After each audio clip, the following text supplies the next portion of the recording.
Our final Activate speaker of the morning doesn't really need an introduction in this community.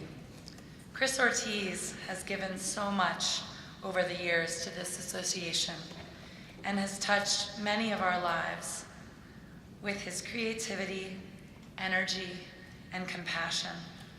Along with his tireless commitment to AEE, Chris is now the director of the Team Development Center at Shavers Creek at Penn State University. He has been doing team development and challenge course programming for a long time, while always being intentional about his commitments to both work and family. Please join me in welcoming Chris Ortiz.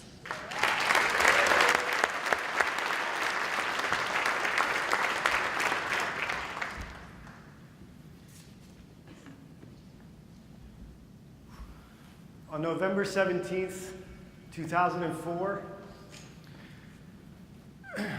I embarked on the greatest expedition of my life.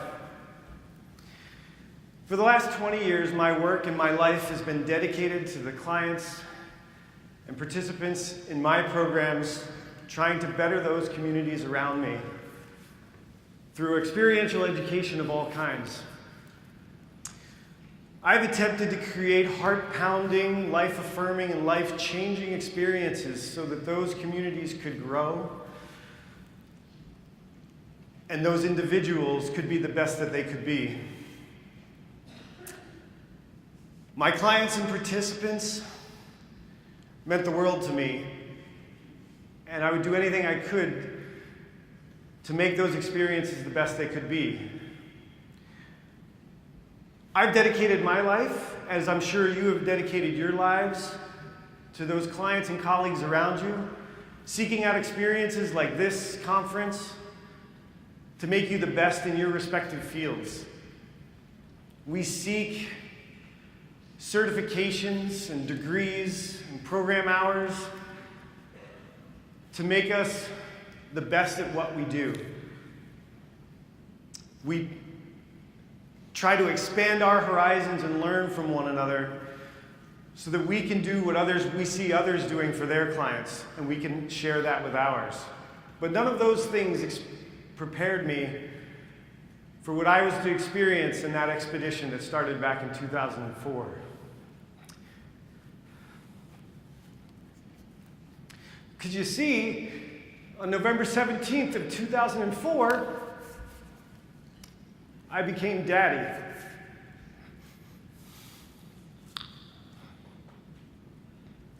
People always say that they love their children equally, and I do. I love them differently, but I love them equally. But I cannot deny that when my first daughter was born,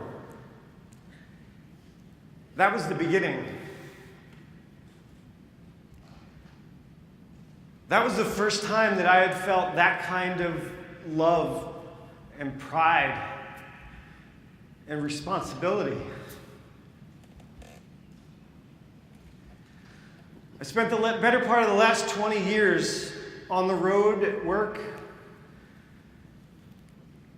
attempting to create powerful, strong educators and lasting communities that are bonded.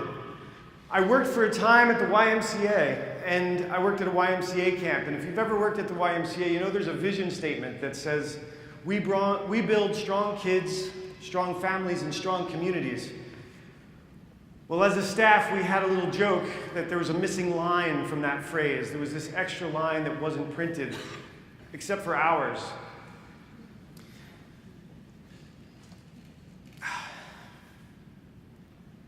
I had 2 little kids at home under the guidance of my wife.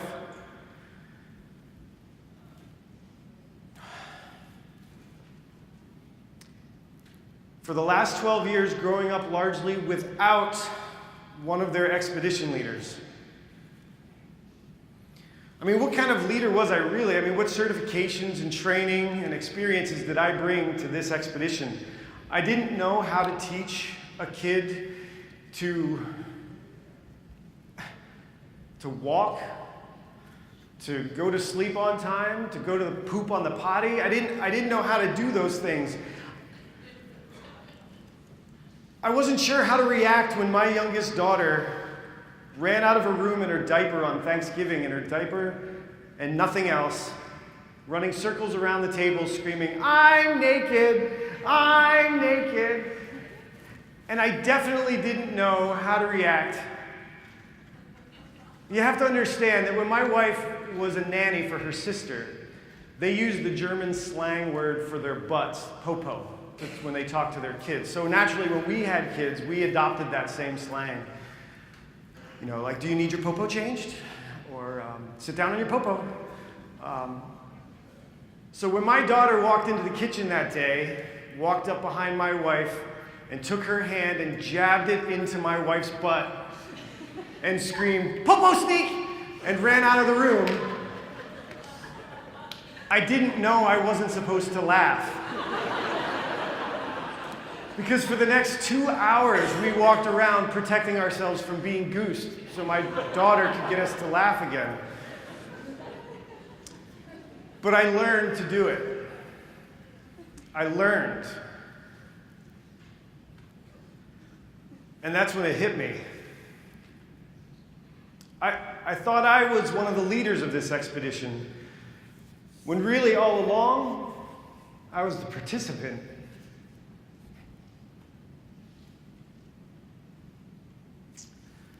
Every day, my kids give me experiences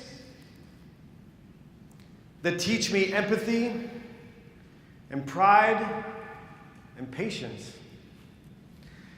They make me gasp with excitement and fear.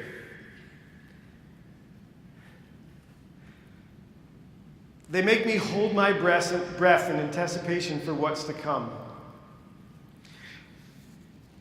My kids are the leaders of this expedition, so I had a choice to make.